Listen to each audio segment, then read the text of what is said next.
challenge. Just gonna wait for a minute or two, see if anybody is lacking. That means there's sun out there and it's not raining. It's almost fire season. This may be the last storm of the year. You never know. Welcome, everyone. We're glad to have you here. We're delighted you're here. We're happy. We're just waiting to see if anybody's missing for a minute. And then All the important people are here and the others are I'm sucking up, you know.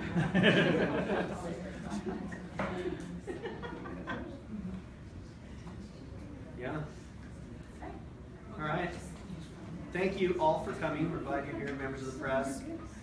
I want to really quick just stress the importance of the upcoming legislative session and the year, and also let you all know that we plan to keep our comments as brief as possible so that people can get home before the roads are icy. For us, today's State of the State made it clear to us that Governor Otter has heard how important education is to the future of Idaho. And we do appreciate the governor's constructive approach toward adopting much of our education plan. The progressive values within his proposals to tackle some of Idaho's largest educational concerns are efforts that we are happy to continue to support. We have taken the lead on many of these ideals for the past several sessions, and we hope to continue to work with Governor Otter and the legislature to accomplish them. We also believe that he failed to address early childhood education in any meaningful way, and we will continue to work to decrease tuition rate hikes in Idaho. As a caucus, we are united in our position that Idaho's future is dependent upon a quality education, a vibrant economy, and by maintaining our current quality of life. Unfortunately, it is apparent that our economic growth will increasingly become constrained by the lack of strategic vision and leadership from the majority party. We agree that the governor has set a strategic vision by shooting for 60% post-high school educational attainment, but we doubt the governor can influence the majority party to accomplish that vision. Additionally, we have great civil servants who want to do what is best for all the people of Idaho, and we ask that the legislature address their lagging wages by improving their compensation, something the governor failed to include in his State of the State. These economic issues have serious impacts on the quality of life for communities of Idaho. There are Idaho families that continue to be squeezed even while the overall economy is growing due to issues of structural unemployment. The majority has not addressed these needs or the needs of any regional communities that continue to face high unemployment due to foundational shifts in their local economy. Every time the majority party toys with access to our public lands, it sounds attractive, but we always come back to the catastrophic economic impacts and the damage to our quality of life that will surely follow. And while we're talking about damage to quality of life, let's not forget the 78,000 Idahoans, over 10,000 of which are veterans, that go without medical insurance because the majority party has failed to act. Not to mention, we have one of the most successful exchanges in the country, and these constituents must not have the rug pulled out from under them in the event that the ACA is repealed. What are the solutions for those thousands of Idahoans? At the same time, leadership has pledged to sine die by March 24th, which means they are not prepared or willing to find solutions despite the fact that the governor has called out timid representation that seems to be more concerned with the next election than with the next generation. much of what the legislature is responsible for can't wait. Without strong intervention, quagga mussels will cost our taxpayers millions of dollars in structural reparations, in infrastructure damage, and will destroy tourism in places like Sandpoint and Bear Lake, and will irreparably impact our treasured resources. The outcome would be devastating. Last year, we saw the introduction of quagga mussels in Montana. We are fortunate that they're not in Idaho yet. Once introduced, they will be impossible to eradicate. We have seen that our state faces some very real issues regarding cybersecurity. The governor was absolutely correct in his statement that we got off lucky last time. We have expressed concern about cybersecurity, and we are pleased that the governor is addressing our concerns. We look forward to working with our colleagues to build solutions to protect Idahoans, their private information, and critical state infrastructure. If anything, What we have discussed today shows that Idahoans are not afraid to work hard. We have endured economic recession. We have seen concerted citizens fighting for civil rights and workers fighting for a fair shake. We have witnessed the government's call for teacher accountability while firing whistleblowers. The governor just said that our operations are more efficient and transparent than ever. We now look to the legislature to be accountable and uphold that spirit. To that end, we will introduce legislation that creates an office of the Inspector General. We can make change to work for us. Idaho, as the governor kindly reminded us, can be a shining example of what America should be. As former Governor Cecil Andrews said, it is better to be for something than against something. We are for Idaho. We are for Idahoans. We will do everything in our power to uphold our values and to ensure that we stand united. We will do the job that we were elected to do, fighting for that which is fair for all Idahoans. Questions? You brought up the Medicaid gap. There's a lot of different ideas about how to fund that gap if we weren't to fill it. What do you see as the solution to that if you could get the others on board? How should we fill that gap? Well, as you know, there was a press conference at about, I think, 2:30 from the Close the Gap folks, and we are in full agreement with the Close the Gap and the ideas that they put forth, which is if we're going to make it a state-based solution, then we need to fund it. But whatever it is, we need to find a path forward for those 78,000 Idahoans. You're gonna fund it with what? Well, as you know, we have $100 million budget surplus over in terms of our budget, and so rather than talking about issues like tax relief, let's talk about finding a real solution that actually funds closing the gap if we're going to make it a state solution. So, no secret, Democrats lost some seats this year in Idaho. That year. That year. But, I have heard, I think both of you talk about the need to work with the majority party to make sure that your guys, kind of can work together. How do you see that this session, and have you gotten any willingness from the majority party that they're, that they're open to talk to you? And I'll answer first. On the Senate side, I was very pleased about our organizational session. We worked really well with our colleagues on both sides. We sat down and talked. We've always had an open door policy with our majority leadership on the Senate side. And I know that our leadership on the House side has a similar open door policy. So that's all, the communication has always been open. So we walked in and we sat down with them and said, this is what we'd like to do. We're going to put as much of an effort forward as we can. We're going to work hard like we always do. We've always worked with our colleagues on policies anyway. And in our committees, we are known for being very hard workers, strong workers, and we continue to do that. So the way we get our information out and the way we do our work within each of the bodies is by being an integral part of the work and the policy making, and we'll continue to do that. Just one quick follow-up. Last year, there was a protest vote over the Arts Commission budget.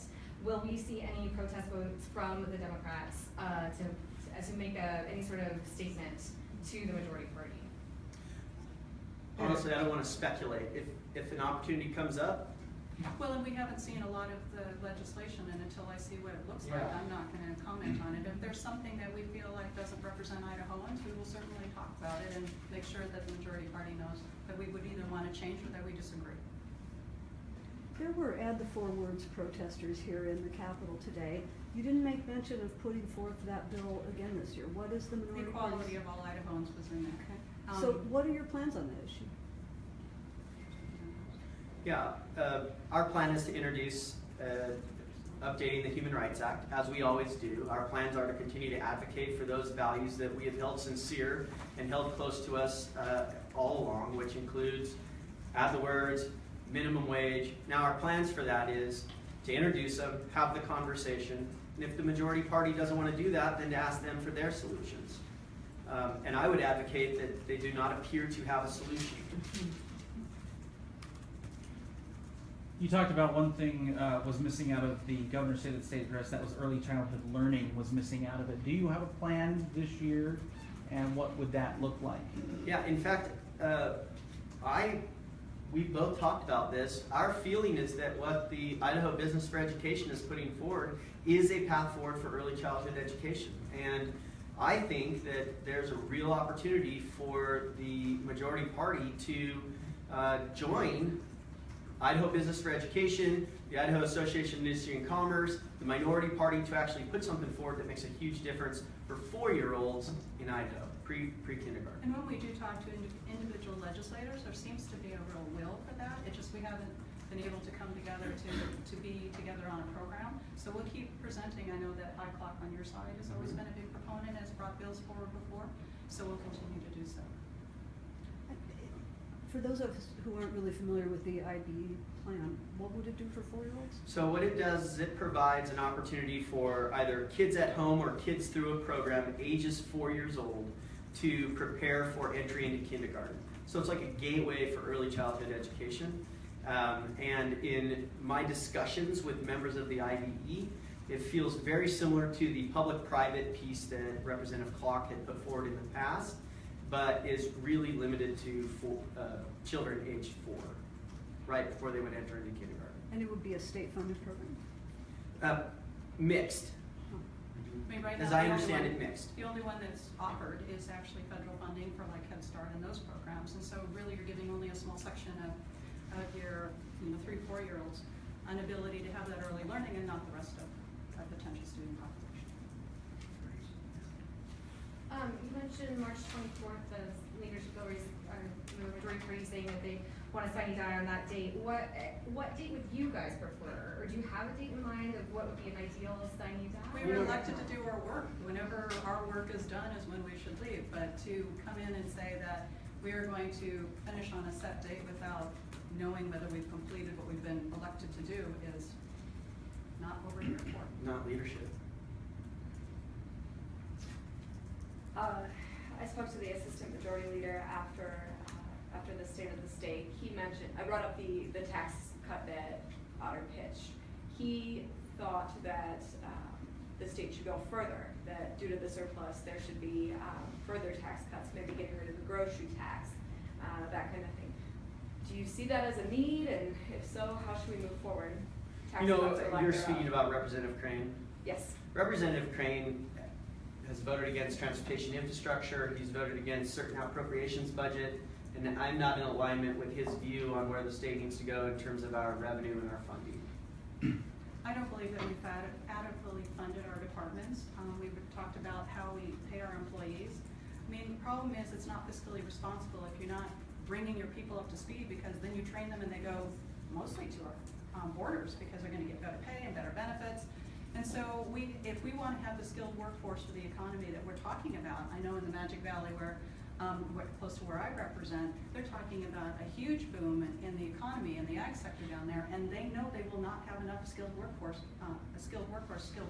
to accommodate that. So if we keep looking as a state to do better in our economy and bring our revenues along, but then we don't have enough people to take care of it, are we really serving our people? And we know that there are places, as we mentioned, in Idaho that have tremendous unemployment still, so they're not seeing the benefits of what we've seen in the improvement in the economy. So that is our job to do that. And in terms of the Nampa-Caldwell corridor where you're talking about, the argument has been we need to improve I-84 in the Nampa-Caldwell corridor.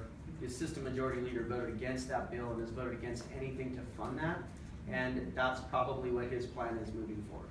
Do you think your bills are going to get a hearing, in the commitments from the chairs of the germane committees? Because it's been a transition this year with new committees and then with Christmas and the holidays, I personally haven't met with any chairman, although I think that a lot of us have done what we do best, which is build relationships, and so I think that we'll have hearings, yeah. And I was talking earlier about invasive species and cybersecurity, and there seems to be a real will. I know that the speaker has mentioned that we should be putting more money in that. Border control for invasive species, and obviously the governor just said in his speech that cybersecurity. And I think it's important to know that we do have that infrastructure. You talked about the Idaho National Laboratories. There are departments already that we can do that from. It's not like we're starting from scratch. They're already doing important work, and also with our departments that talk about disaster relief and that sort of thing. So pushing that up, and that cybersecurity is something that we already have some infrastructure. You mentioned state employee pay. The governor is proposing 3% CEC. What amount do you have in mind? Our feeling is that we still lag behind the rest of the country in terms of state employee wages. And 3% CEC kind of marks us forward, but we're hoping that when the committee, the legislative committee does that, they see that if we're going to keep employees long-term, particularly Generation X and millennials, they need to step that up even further.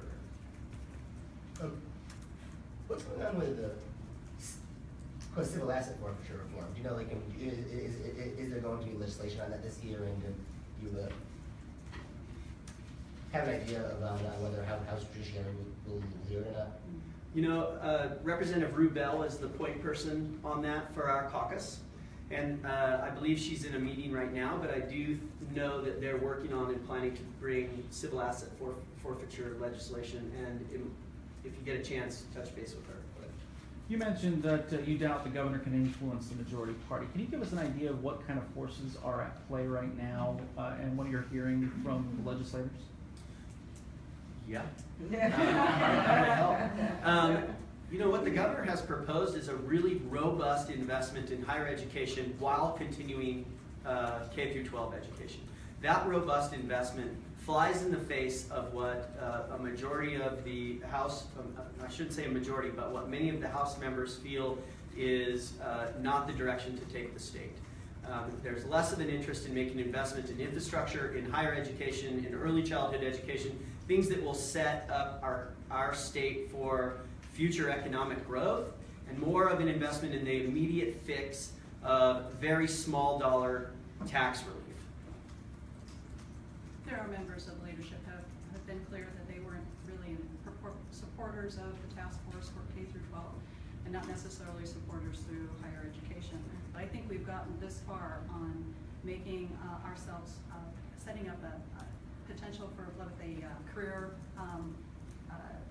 professional technical section of it, and with our higher education to work with schools, that we really are setting ourselves up for having that skilled workforce that I was talking about in the future. And so I think having had that 5-year plan has been hugely beneficial to improving our education system, and I would imagine that and support the task force for higher education for the same reasons. Having a map and a plan to go forward with the legislature and the governor, I think is important.